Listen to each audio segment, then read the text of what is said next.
Okay, good morning, everybody. My name is Derek Durazio. I am the Grants Branch Manager and Compliance Officer at North Carolina Emergency Management, or NCEM. And my office is responsible for the FY24 Nonprofit Security Grant Program for the state of North Carolina.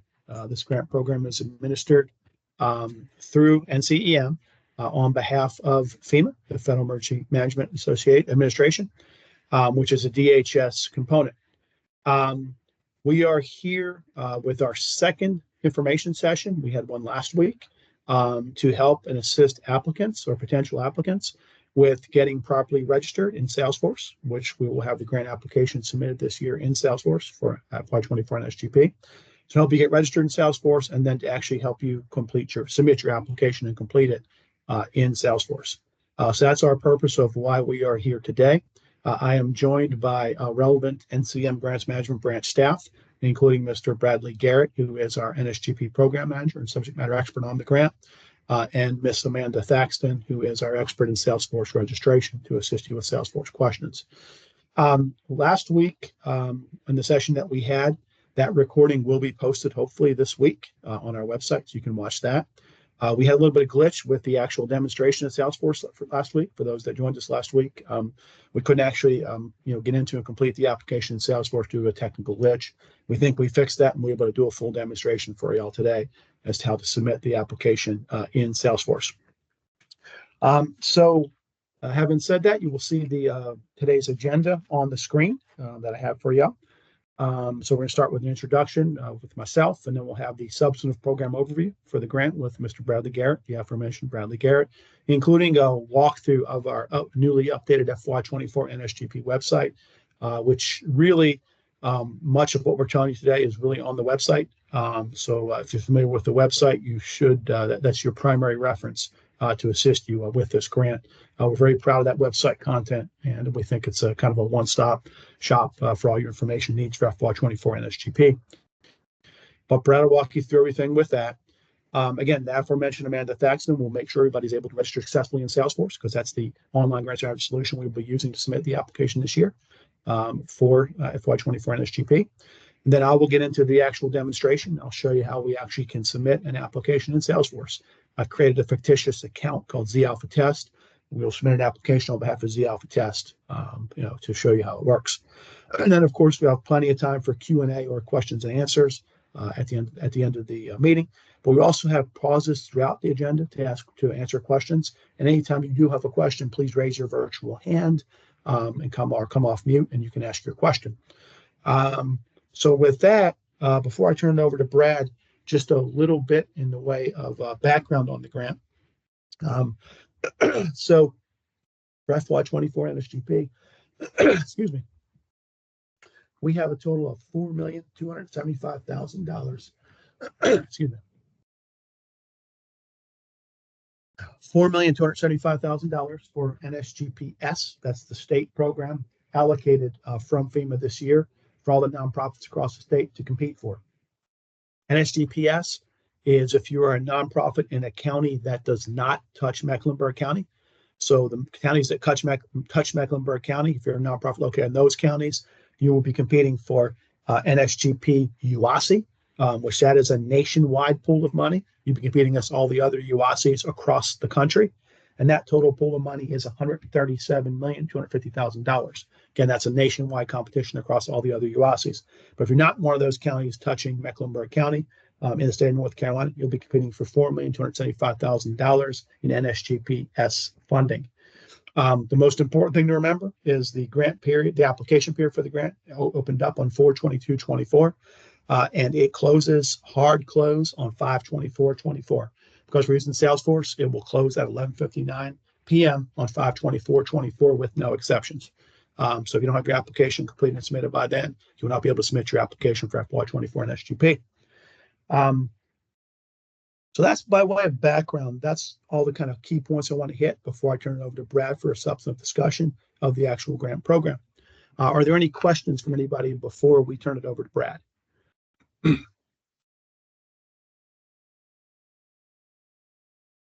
All right, very good. With that, just a reminder, this is being recorded. And the recording will be available on our website for this and our previous session, hopefully later this week. Brad, take it away, please, sir.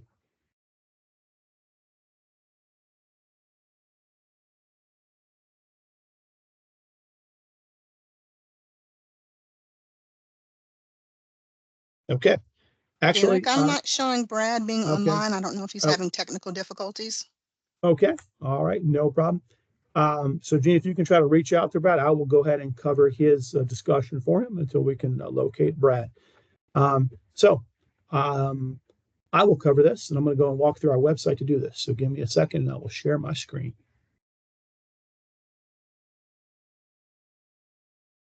All right, if everybody can see that. So, by way of background, if Brad, we can't see anything yet. Okay. We're still seeing you versus. All right. We don't want to do that. Hold on, let's see. There we go. All right. Can you see that now? All good? Yes. All right. So by way of background, if Brad were here, he would tell you that NSGP is one of 10 major federal and state grant programs that my office, Grants Management Branch, administers for North Carolina Emergency Management. We are one section or one branch in North Carolina Emergency Management. There are other branches and other sections in the organization that administer other grants. We primarily do your non-disaster preparedness grants, of which NSGP is a major component and a major program of that. Collectively, across all the 10 grants that my office administers, including NSGP, we do about $80 million in grants a year that we manage. And NSGP is certainly one of those important grant programs. We have a number of other grant programs that we manage across the state. Pretty much all the counties, all the governments, and all the various nonprofits across the state make up our grantees. But collectively, across the organization of NCM, including our disaster grants, we have about 20 major federal and state grant programs across the entire organization that NCM as a whole collectively manages. And we do about $500 million total of grants across the organization. So most of the money is in disaster grants, public assistance, hazard mitigation grants, but the majority of the grant programs are tied with us in the non-disaster preparedness grant shop. In my role as grants branch manager, I manage our non-disaster preparedness grants, but in my role as compliance officer for NCM, I'm responsible for compliance for all of our grant programs, disaster and non-disaster, across the organization. So NSGP is one component of a much larger picture in our grant process for NCM. But on the website, we have an update here, just again, what I already told you, reminding everybody that you must be registered in Salesforce in order to submit your application this year. So basically, the link, and if you see Salesforce here, that's the link that will take you to the screen. Once you see that screen, you'll be able to go ahead and register for an account if you do not have an account. If you already have an account, that will take you to the login for your account. You must create an account for your organization and then associate yourself as a contact with that account. You can have up to 5 contacts associated with each account for each organization. So we ask you to keep limited to 5 contacts per account. There's a YouTube video here, which Amanda is the star of that video. So you can always watch the video to make sure you can register in Salesforce. That's the most important immediate need. If you're not registered in Salesforce, please do so at once.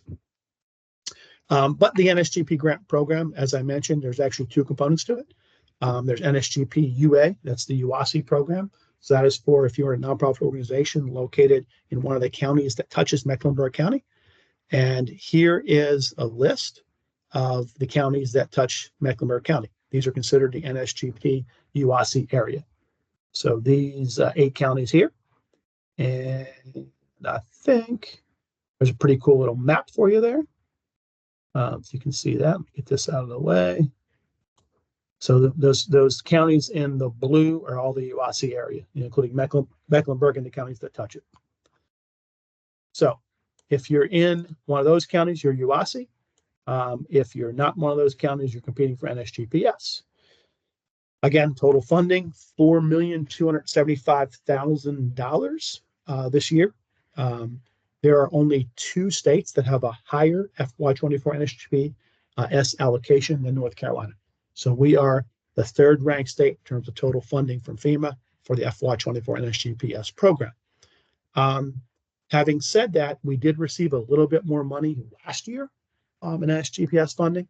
So we received almost $5 million last year, but when you took out the state funding of that, there was about $4.6 million to distribute last year. The reason we got less this year is because every state across the nation got less. All the non-disaster preparedness grants, due to the federal budget negotiations and the continuing resolution and the issues with the federal budget, all of the non-disaster preparedness grants got cut about 10% across the board for all states. So it's just a matter of the federal budget. But really, relatively speaking, we're the third. There's only 2 states higher than us in funding. So it's a very good time to be competing for this funding if you're a nonprofit in North Carolina. You are, and as I mentioned, for UASI, you'd be competing with a different pot of money. So the UASI pot of money is nationwide, and that is again $137,250,000 for UASI. All right, we get this question a lot, okay, but what is the qualification? How am I a qualified nonprofit to apply for this grant? So you must be a 501c3 nonprofit organization, okay, to apply. So whether you're in the S or whether you're in the state area or the UASI area, you must be a qualified 501c3. And you must also, if you're not a 501c3, if you're a qualified religious institution, exempt from 501c3 status, you're also eligible to apply. You are allowed to apply for up to $150,000 per site for up to 3 sites per funding source for a maximum of $450,000 per sub-applicant per state. That's a mouthful. But basically, if you're a nonprofit with 1 location, your maximum award can be $150,000. That's the most you can apply for. If you have 3 different physical locations, you can apply up to $150,000 for each location for a total of $450,000. If you happen to have 3 locations in S, the state area, and 3 locations in the UASI area, then you could apply for up to 6 total sites. 3 sites for each one for a maximum of $450,000 per sub-applicant per state. So what that means is, if by chance you had 3 locations non-UASI, 3 locations UASI, you can submit 6 applications. However, the 6 application cannot collectively exceed $450,000, and no one single application could exceed $150,000. All that's to say, most folks apply for $150,000 for the single location. If you have multiple sites, it's a little more complicated. If you have locations in multiple states, the limitations apply per state. So you could apply for up to $450,000 of funding with multiple locations in North Carolina. You do so in South Carolina, Maryland, Virginia, wherever else you may be located. So this is a per state limitation. Here it is again, nonprofit organization with multiple sites might exceed a total of 6 applications for a total of $450,000 per state if you had 3 sites in S and 3 in UASI. But again, most folks, 1 application under $50,000.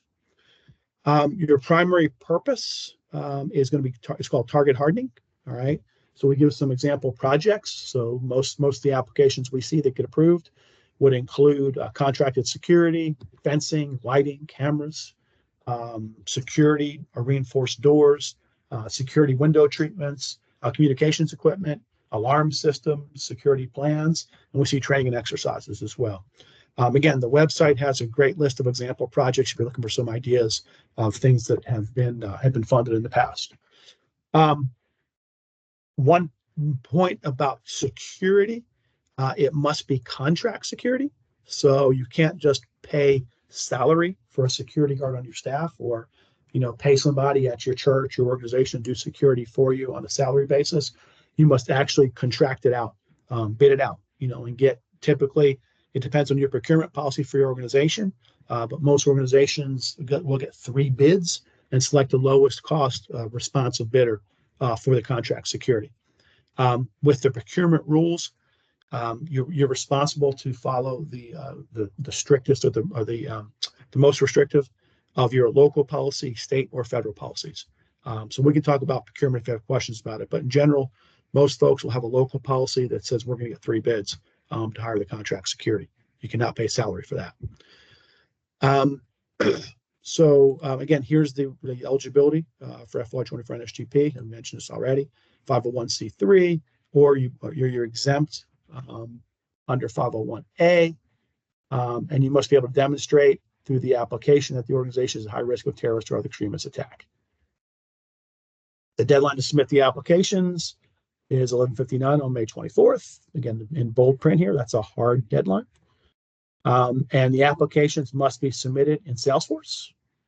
And basically, Salesforce, as we go through it, you'll see it's just a few screens that you'll fill out. You'll have your contact information, your account information. You'll have to put the title of your project. You'll have to go ahead and enter your budget into Salesforce, like how much money you're looking for.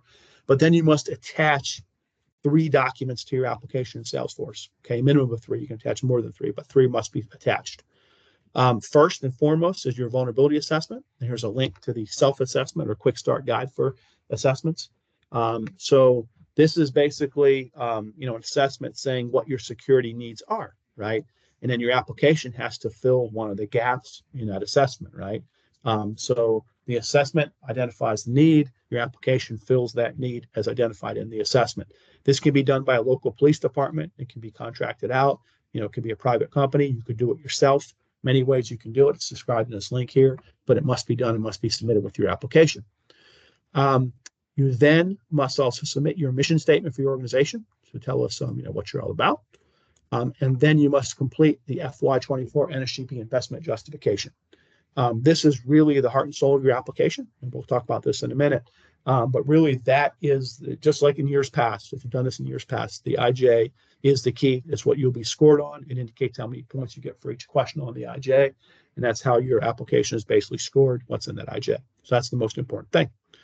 You can also attach supporting documentation as much as you want in Salesforce. So sometimes you'll see folks, attach police reports or crime statistics, for your area, or actual police reports of things that have happened to show, hey, this is not just some intangible kind of thing. This actually happened to us, right? And we're trying to correct something that actually happened.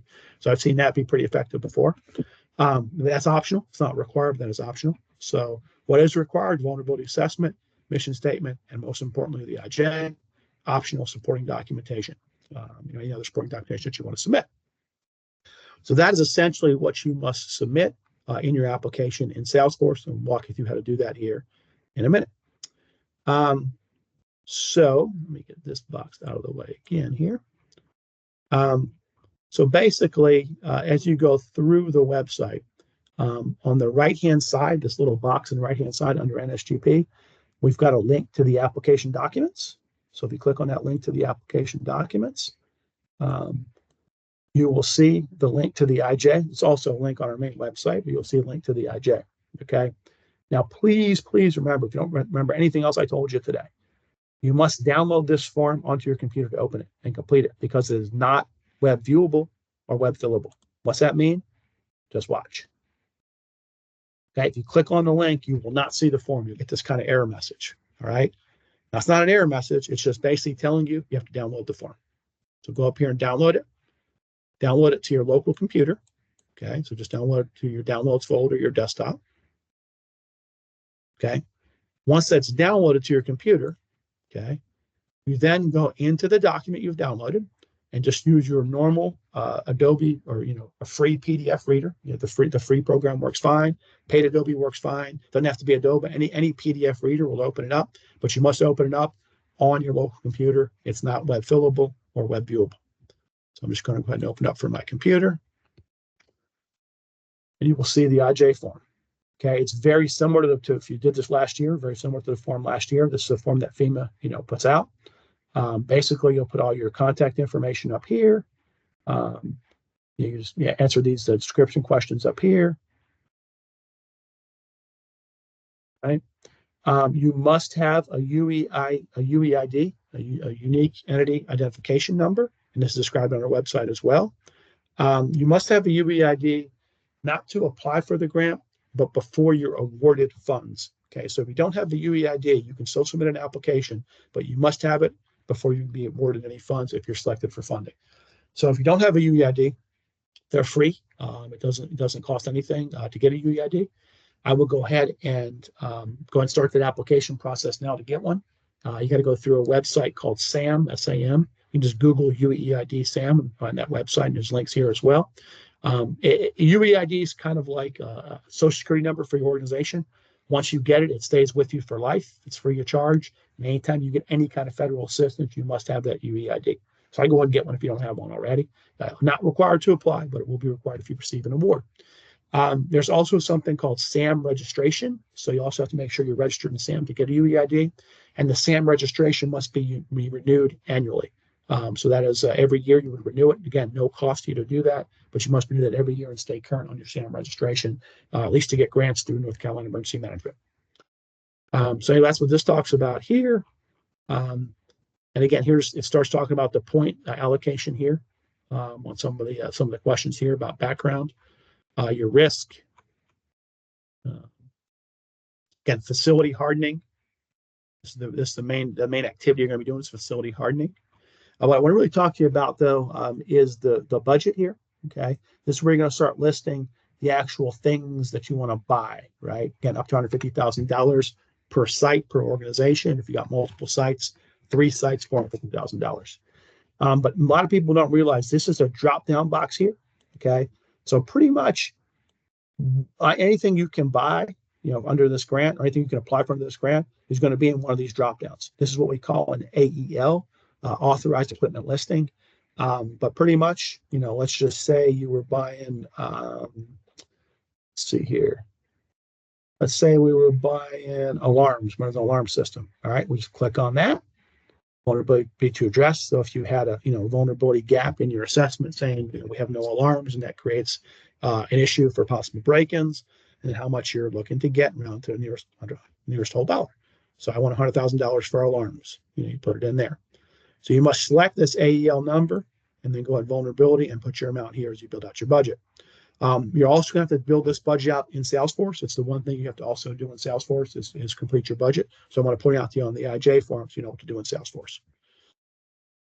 All right, so there's all that. Again, you can do private contract security. Again, not salary for contract security, but private contract security. So contract it out, exercises, planning costs, and everything else. M&A, you can have up to 5% of your award be management administration costs. So kind of your cost to administer the grant. Up to 5% of the $150,000 can be general M&A. You don't get an additional 5%. It's 5% of the amount you ask for. So if you ask for $150,000, 5% of that could be M&A. The rest would be for your projects. And that's pretty much the IJ form. Again, we go through milestones and some of the other things. It's kind of self-explanatory here. Okay, it talks about the points you can get, maximum of 40 points. Now, going back to our website, okay, if I can do that here real quick. You're also going to see a link to what we call the CJEST tool, the Climate Economic Justice Screening Tool, CJEST, which is right here. Okay. Basically, if you put the address of your organization in this CJEST map, it will tell you if your organization is located in a disadvantaged area. If you're in a disadvantaged area, according to the CJEST tool, you get 10 bonus points on your application. That's kind of a lot because the whole application, I think, is worth 40 points. So 10 bonus points, that's a good fifth of the application right there that you can get if you're in a disadvantaged area. So please look yourself up in CJEST and see if you're in a disadvantaged area. There's nothing really you need to do. FEMA will also do this check. I would probably, if I were you, point it out somewhere in your application, your narrative that you're a disadvantaged community as indicated in CJEST, just to remind everybody that you are and make sure you get those 10 points. But it's really a big bonus, if you will, for being in a disadvantaged area. And again, this is a publicly accessible website, the Climate Economic Justice Screening Tool. It's a well-accepted standard, for disadvantaged communities. So plug your address in there and see if you're disadvantaged. And if you are, take advantage of those 10 bonus points. All right, and all the other information here that you need, grant writing tips, application checklist, IJ checklist, everything else is a quick start guide, anything you need. Again, the website's the one-stop shop for everything you need. Hey, Derek, can you share where the link is for the map in the chat? For the map? Oh, yeah, sure. The CJEST? Yeah.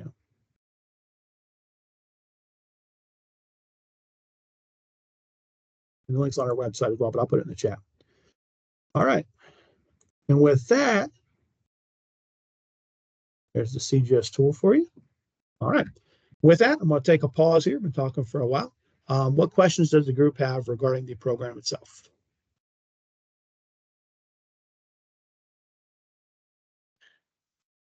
My question is really specific to a question for clarity. Do you want me to hold on to that? No, go ask it right now before we lose the Okay, part 2 where it says background, it says, please describe, if applicable, this location's symbolic value as a highly recognized national or historic institutional or landmark. So does that mean that it has to be officially designated as a landmark area or historic area, or is that just a general note? Because even though our church I'm representing a church, is one of the oldest churches in Durham, but it's not designated by any organization. So I just wanted clarity on that. Yeah, that's a great point. Thank you for mentioning that. So yeah, for the answer to that question, no, it does. I would point out, your age, you're one of the oldest churches, but it doesn't have to be on a historic register to answer that question that way. So I would just put the information as you described it, as your oldest church, but not on the register. However, that gets into something which it's on our website, but I failed to mention. It's called EHP, Environmental Historic Preservation Review, EHP review, and basically EHP review. If you have any type of physical construction, renovation, alteration, modification activities, so it's been described as if you put a nail in a wall, screw a screw into a hole, disturb even a teaspoonful of dirt, EHP is implicated. What that means is you must fill out a form and paperwork that goes to FEMA for a legal review. And that EHP goes through a series of about 20 different federal checks. There's historic preservation laws. There's environmental laws. There's like, if you can't disturb Indian burial ground, you can't build a tower that interferes with migratory birds. You can't kind of disturb a historic landmark, or take away from nature of an actual registered historic landmark. There's all these different things that have to be checked against for a legal review. So it takes some paperwork and some time to get that EHP process resolved. Our role in NCM is kind of the pass-through entity. We're just kind of the middleman between you and FEMA EHP review to make sure that gets done. But almost every NSGP project that we've seen requires some type of EHP review, and you must get that review complete prior to actually receiving funding, for the grant, prior to starting the project, really, for the grant. So it can be something that needs to be pointed out, and it can take some time. So if you don't want to go through an EHP review, you probably don't need to apply for this grant. It's something you have to be willing to do. A lot of times they can go pretty smoothly. Hey, I'm just getting cameras on a building. It's not a historic landmark. We're not disturbing any kind of environmental issues. We're just putting cameras on our building. Usually that can go through pretty quickly, but sometimes it does take time and a lot of paperwork gets involved, and some grantees get tripped up in the EHP process. So great question, Pat. Thanks for bringing that up. That really gets to the EHP review question. I should also point out, just in case you don't know this, I kind of took it for granted because it's on our website, but this is a reimbursement grant, as really all of our grants through NCM are. It's a reimbursable grant, so that means you must get your EHP review completed before you start your project, right? Then you must actually expend the funds as an organization and then submit to us the invoice and the proof that you paid that and the proof that you received that good or service to be reimbursed for that eligible expenditure. Okay, so you must front the money yourself, engage in the expenditure, then submit it for reimbursement to us. If your organization is not able to complete these purchases in that manner, where you're buying the stuff and then submitting for reimbursement, you really need not apply for the grant because we can't front you any money. It's all on a reimbursement basis. That's the way that we ensure compliance for our grants, really, right? Because if you submit something that's not an eligible expenditure, we don't reimburse you for it. So please understand that, you will have to front that money, submit for reimbursement, before you apply for the grant. And I think that's, we'll have training additionally, and you'll sign a grant agreement if you do actually receive an award from us that specifies in details how you submit those requests for reimbursement.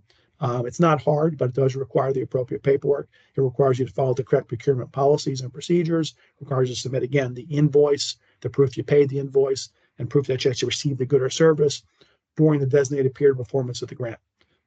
So each grant will have a designated period of performance, a start date and end date, and all those purchases must be made within that POP period of performance of the grant to be eligible. So thanks for that question, Pat.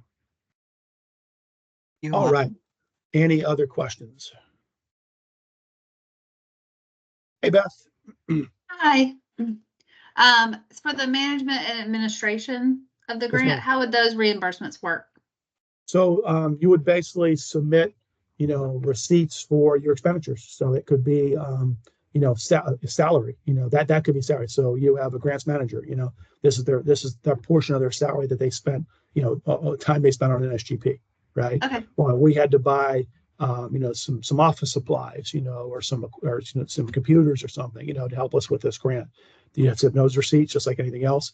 It gets up to 5% of your total grant award. Okay. Thank you.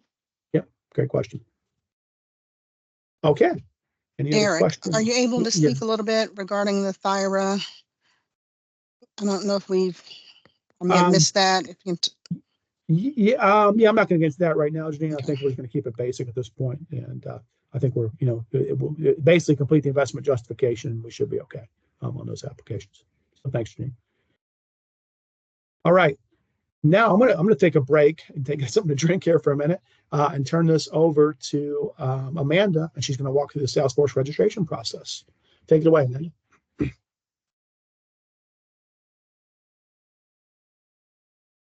Hello, everybody. As Derek said, I'm Amanda Thaxton, and I'll be walking you through how to set up a new user account here in Salesforce.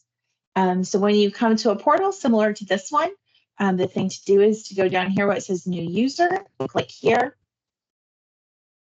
And then you come to a screen that is very similar to this one. And then basically anything with a red asterisk is required. So just make sure those are filled out, and the system should accept your registration. As I am filling it out as a nonprofit, I'm going to do this. Please make sure that you include anything basically where we can contact you, because this is how we will be contacting you, especially when you use your business. That is the way to have it, is just to make sure that you put in whichever number you answer most frequently. You need to select that you're a new user requesting access, and your organizations are not typically registered in the system unless you know somebody else in your organization is already registered. So I'm just gonna put this in, and then you need to put that you are a nonprofit, or you can put that you're a nonprofit with 501c3 status. You'll need to enter your unique entity ID, which is also your SAM number, which Derek was explaining earlier. If you don't have that yet, you can just put TBD, and you need to enter your FINE number, which is your federal number of that you should already have. You can be a full access applicant user, and then you can just tell us why.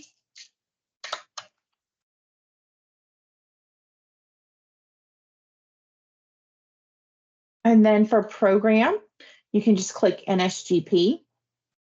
And that's pretty much all you have to do. You click register and you'll go to a screen similar to this one. Give us a couple of days to make sure that you're fully in the system. And then we'll send you out an email basically saying that you're in and you can log in.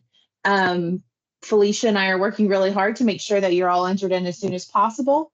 And Felicia's doing a great job with that. So other than that, we're good to go. Thank you so much. Okay, thank you, Amanda. Any questions on the Salesforce registration process or any other comments?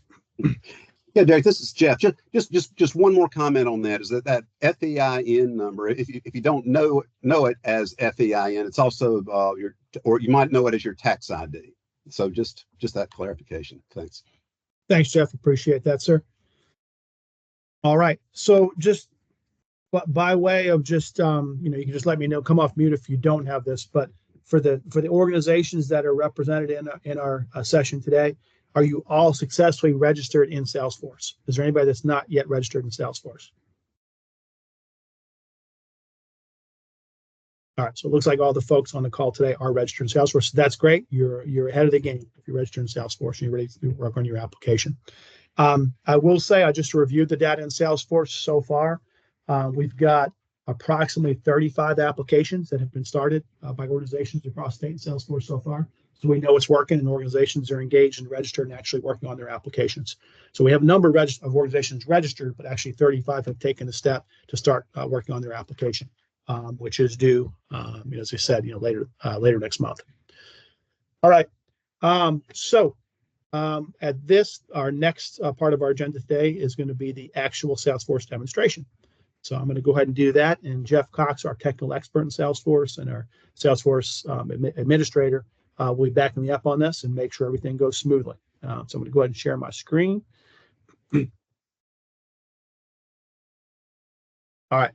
So if you go through the process that Amanda just walked you through to register in Salesforce, and you all are registered in Salesforce, which is great.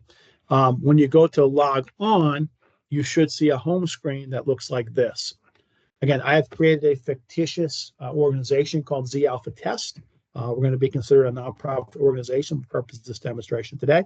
We're considered a qualified 501c3 nonprofit organization for purposes of this organization today. And we will go and submit our application in Salesforce to show you how it works. So I'm logged in as Z Alpha Test. I see a homepage with available grants. Before I click that blue button for available grants, though, I want to make sure my account profile is correct. So these things at the top of the screen, these drop downs at the top of the screen, they're called objects. So I'll click on my account profile object. All right. And please always hit this black button up here where it says all accounts. Okay. Don't do recently viewed or one of the other selections, because then you might not see all the information. Wherever you see these drop down lists, click the black box and always say all. Okay. And then you can go ahead and pin that as your default view. So this is all accounts. I see my account in Z Alpha Test. This is the account information that I have so far in Salesforce registered for my organization. Now, anywhere you see a pencil, you can simply click on that. And you can update that information at any time in real time. So let's say I'm reviewing the information for Z Alpha Test, and I say, wait, employees, that's not right. We only have 50 employees. I simply click on the pencil, and I can change it to 50 employees, hit save. It's updated in real time. So I would please encourage you to make sure you have all your information updated before you start your application, because what Salesforce does is it takes over, imports this information from the account profile object into your application for the grant. So please make sure all this is updated. For classification, this is a very important box. You'll see a number of different choices if you hit that pencil. It's a drop-down list. For purposes of the NSGP program, you must either be nonprofit organization or nonprofit with 501c3 status. One of those two classifications. If you pick nonprofit without 501c3 status, they will not let you apply for the grant. So if you are a religious institution, qualified religious institution that's exempt from 501c3, you don't have 501c3, click nonprofit. If you have 501c3, regardless of whether you're a religious institution or not, click the nonprofit with 501c3 status. So one of these two you would click, okay? And then you'll be eligible to apply for the grant. All right, make sure your address is correct. Put your website in there if you have a website. Make sure your phone and contact information is correct. Grantee details. This is a shared platform that we share with our hazard mitigation section, who does our hazard mitigation grants. Some of this information is needed by the hazard mitigation folks. Like jurisdiction type, plan title, that's not needed for NSGP. So I'll just leave that blank. Don't worry about that. But here's the federal employer identification number or tax ID number. This is your federal tax number that you put in there. Again, just update it if you need to. NCFS supplier number, if you already have done business with us before and you had a grant with us before, you may know your vendor number. If so, put it in there. If not, just leave it blank. We will fill it in later. The UEID I was talking about, again, this is the link to that. This is the link to the UEID. And you would make sure you update your UEID here when you get that number. And anywhere you see an I, okay, just hover over that I, and you will get more information about the information in that field. These things are called fields. When you fill something in Salesforce, it's called a field. These are called an I box that describes the information in the field. So this talks about the UEID and tells you where to go to get a UEID. Current SAM registration, so I mentioned that. SAM, you must register in SAM to get a UEID, and then you must maintain currency and renew your SAM registration every year. That's why we ask for SAM registration and the expiration date. Okay, so you just update it here as you get those things updated. That's pretty much it for your account. Then you'll have contacts associated with your account. So these are the folks that are representing your organization, and it can do the work in Salesforce to apply for the grant, manage grant if you're awarded funds. So those are your contacts associated with the account. As mentioned, please limit this to no more than 5 contacts. Hopefully, just 1 or 2. We don't want too many, but up to no more than 5 contacts per account. There is no cost to you whatsoever to use Salesforce. Use as much as you want. It's free of charge to you. However, we as the state do get billed pretty much every time a grantee or applicant logs into Salesforce. We get billed a small amount. So we don't want it to be like a ton of contacts associated with each account. We kind of limit it to just those who really need to have the information and use it, because we do get billed for every login. No charge to you. So anyway, we have 3 contacts associated with this particular Z Alpha test.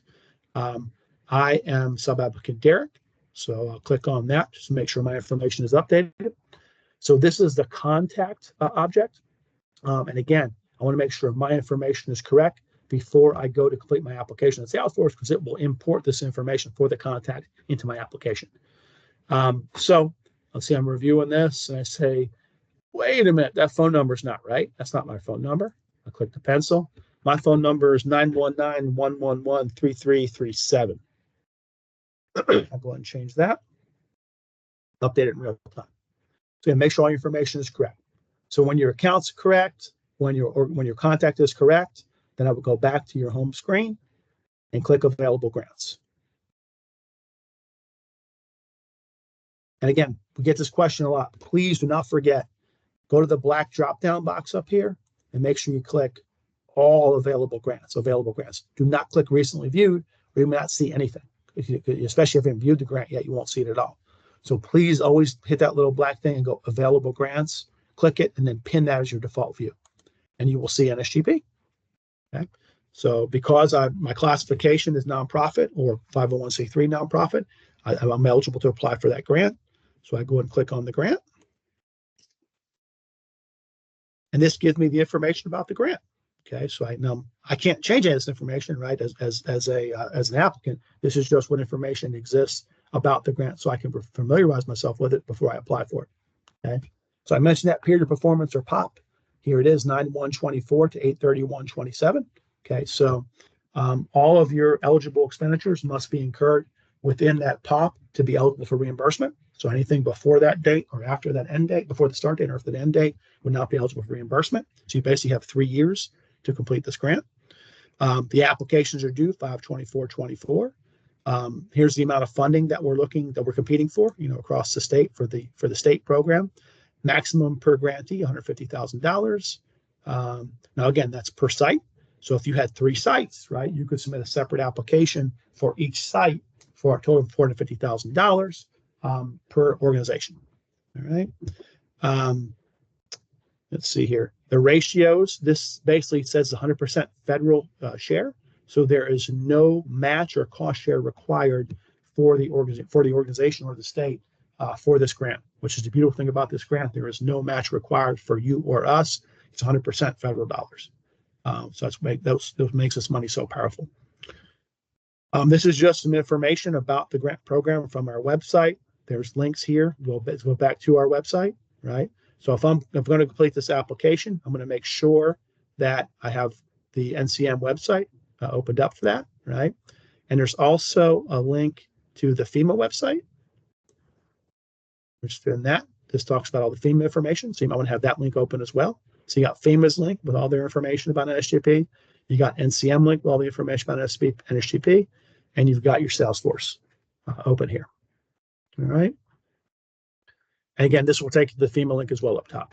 So I would have the FEMA website open, the NCM website open, and Salesforce. All right. So this is all the information. Okay, this looks great. I want to apply for the grant. There's an apply button right up here. All right. So go ahead and just click apply. Ready to apply? Yes, I am. Here's where it imports that information I was talking about from the account. So again, this is fictitious organization Z Alpha test. I already checked all this information, right? So I know it's all correct. Am I a nonprofit organization? Yes, I am. Certifying I'm a nonprofit organization. Anywhere you see a red asterisk, you must complete that field or it will not let you advance. Okay. Are we located within the UASI area? Okay, this is areas defined as 8 counties in North Carolina that are Mecklenburg County or surround Mecklenburg County. Okay, for purposes of this demonstration, C Alpha Test is in Alamance County, so we are not in the UASI area. I'm going to say no. Okay, if you were in one of those counties, you would put yes. Here's where you pick your POCs for the grant. It's a drop-down list for all the contacts you have registered with your account. We had 3 contacts registered in this fictitious case. I'm just going to pick myself as the primary. Okay. And again, what it'll do is it'll import my information into the application once I pick myself as the primary contact. Okay, all that looks good. Save and next.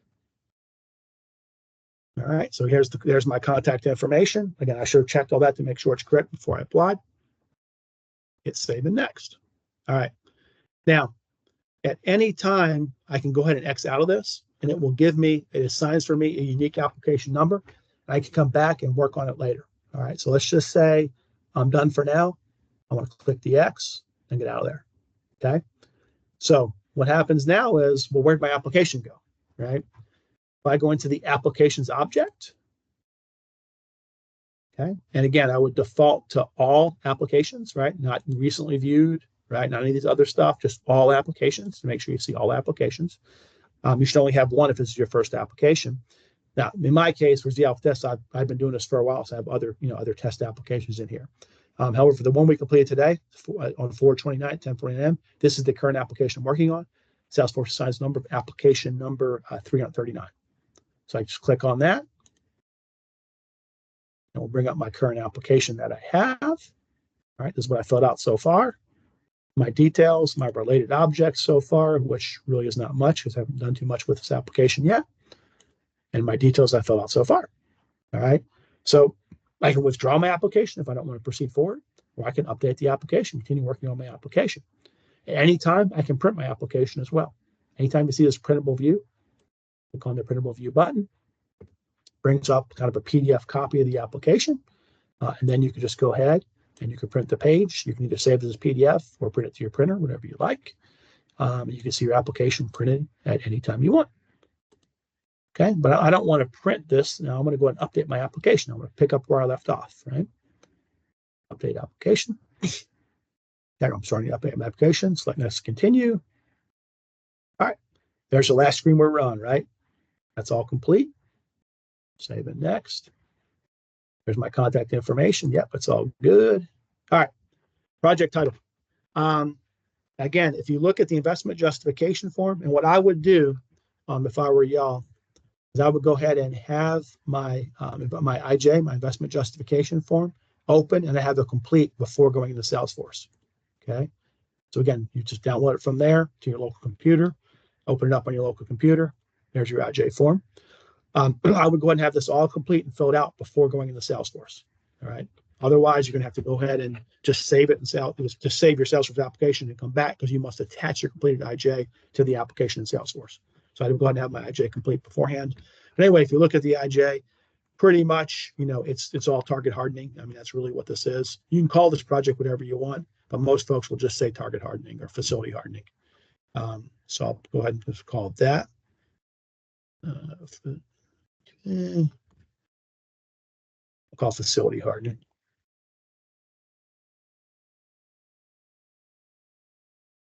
All right, facility hardening. All right, now I have to create a budget line. All right, so this is where you get into the screen I was talking about on your IJ. It's part, let's see here. It's under part 4, under facility hardening. We kind of lay out your budget. Okay, so let's just say I'm doing these alarm. I'm gonna get an alarm system. Okay, so again, I go to the drop-down list on my IJ. I pick the AEL for alarms, right? All right, and I want $100,000 for alarms.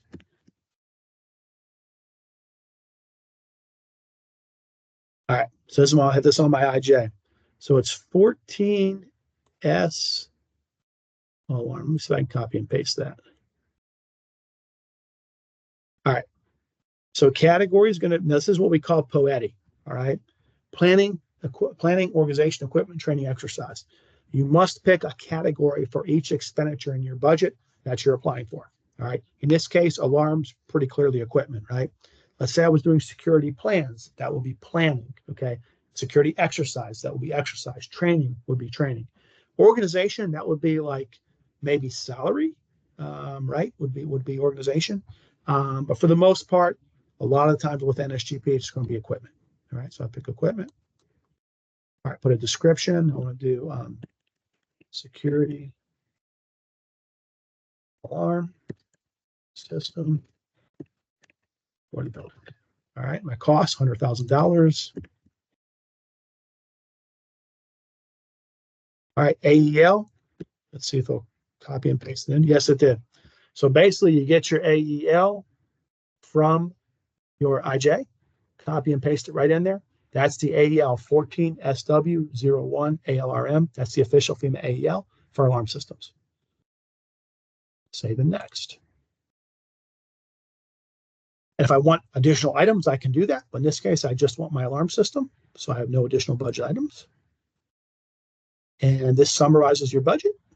It assigns a unique budget line number to that equipment, the equipment expenditure of $100,000. Budget line number 992. I can edit that budget line and create a new budget line, but I'm happy with that. Finish with budget. And I have just completed my budget for Salesforce. All right. So really all you're doing in that budget screen is kind of taking what you see on this section 4 of the IJ and kind of putting it into Salesforce. And the reason we have to do that is because if you are awarded funds, we can't manage those funds through that PDF investment justification document. We have to manage it through Salesforce, right? That's why you have to duplicate your budget in Salesforce. Other than that, fill out a few other screens in Salesforce. And then the main thing you're going to do is what's next is attaching the required documents, which is this next screen, right? Again, I'd have the IJ already completed before I get to this screen, because you have to complete that and attach it. Attach your mission statement, vulnerability assessment, any other supporting documentation. All right. Then you get to the upload screen. Okay. This describes up here what you have to do, but basically upload the investment justification first and foremost. If you do not upload your investment justification, your application is not complete. You will not compete for funding for FY24 NSGP.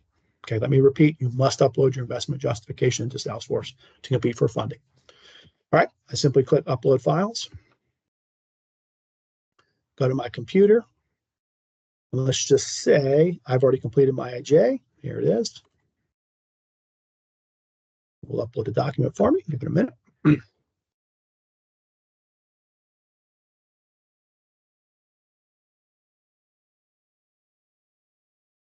All right. I've uploaded my IJ. So I'm good on that. See the green check mark? I'm good on that. All right. These other things are optional. You can optionally update your certification of no overdue tax, conflict of interest policy, your local procurement policy, electronic vendor payment form, and your substitute W-9 form. These documents are optional at application. You will be required to submit them if you receive funding, if you're awarded funding. So you must submit them. If you already have those on file with us and nothing's changed, you can still use the same documents that you submitted last year. But most folks who are new applicants will go ahead and submit these documentation to us once you receive funding. But if you want to upload them now, have at it and do that. They're optional documents you can upload at this time. Okay. But then what you really have to do is get into this other field. So you want to go to the top of this, which is your investment justification, and the bottom, which is upload other. All right. Now, when you upload other, this is where you want to put your mission statement. Okay. I don't know if we have it called out here, and there's so many things on this drop down list. So I would probably just do, let's go other. Okay. And upload your mission statement. All right. So there's my mission statement right there.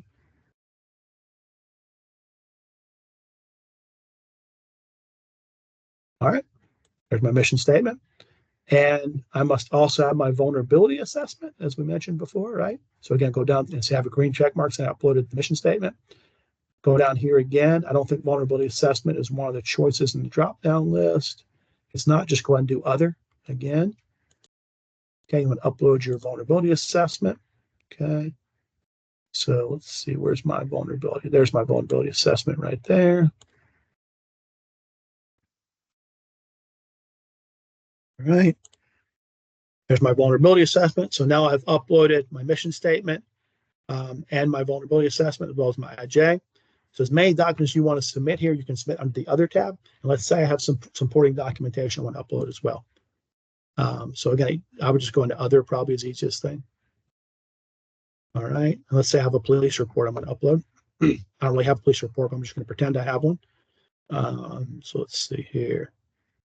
There's my police report.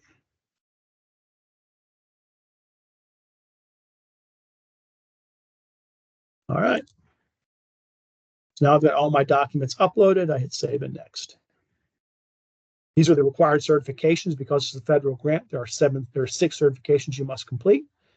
Certification 1, it's complete and accurate information. Yes, it is. This talks about the EHP thing that I mentioned with respect to the question earlier, that basically if you have a project that implicates any type of construction, renovation, modification, repair activity, you're going to be doing an EHP form. So it gives you a link to it here. And pretty much if you're installing a security alarm system, it's going to implicate EHP.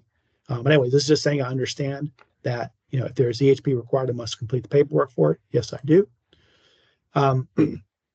For equipment, as I already mentioned, you must be on the FEMA authorized equipment list, the AEL, which we copied and pasted that from the investment justification. So yes, that is correct. Submission of the project proposal does not guarantee funding. Yes, I understand that. This is a competitive process. Entities must be able to sustain capabilities once actually becomes no longer available. I understand that. In this case, we're going to go ahead and maintain that security alarm system once the grant period's over on our own, right? So yeah, we agree to that. And this is the big one here, okay? This is the legal disclaimer that of all the nasty stuff that can happen to you if you lie on your application, okay? Because this is a grant you're submitting to the state for federal funding, both state and federal laws kick in. So you could be looking at essentially a federal felony if you lie on this application, if you were prosecuted for it. So please, it's not worth it. Do not lie or misrepresent anything on the application. Yes, I understand that. Save and next. And the application is complete. And what happens is at your registered email address, you get an email confirmation showing that you submitted the application. Okay. So now, if I go back into my applications object, I make sure I select all applications. All right. There's the application, facility hardening, application 339. Everything I've submitted is right there. If I click on the related tab, so this is details tab, related tab, okay, where it says EM documents, all right, these are all the documents you attached in support of your application, okay? So you've got the investment justification and the other things here. Click on one here and you can see the document. So there it is right there. That was uploaded.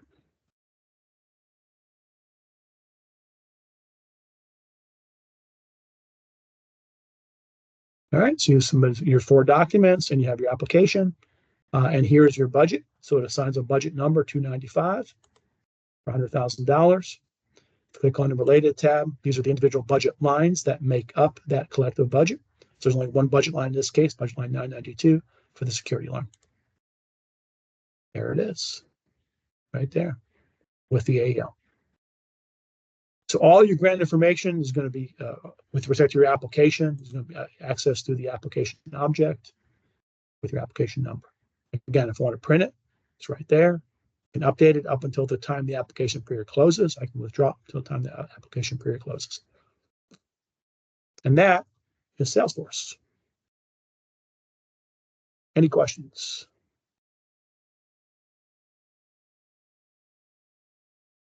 All right, seeing no questions, that concludes our demonstration. We do have time for a question and answer at this time in our agenda. Are there any questions from the group we can answer about Salesforce or anything else related to NSGP? We're here as long as we need to be. All right, great. We're right at an hour then. I will go ahead and I'm going to stop the recording here in a minute. I will remind everybody that the recording of this presentation, as well as last week's presentation, will be on our NSGP website. At the bottom of our website, you will see links to the recordings when they are posted this week. Thank you for your time. We have another session coming up later this week. You'll see the schedule on our website. Hope to see you there. We'll continue having these information sessions throughout the application period, right up until the end of the application period, which again is all 5/24/24. Good luck competing for the funds this year. Have a great day. We'll see you next time. Thank you. I'm going to stop the recording. Bye-bye.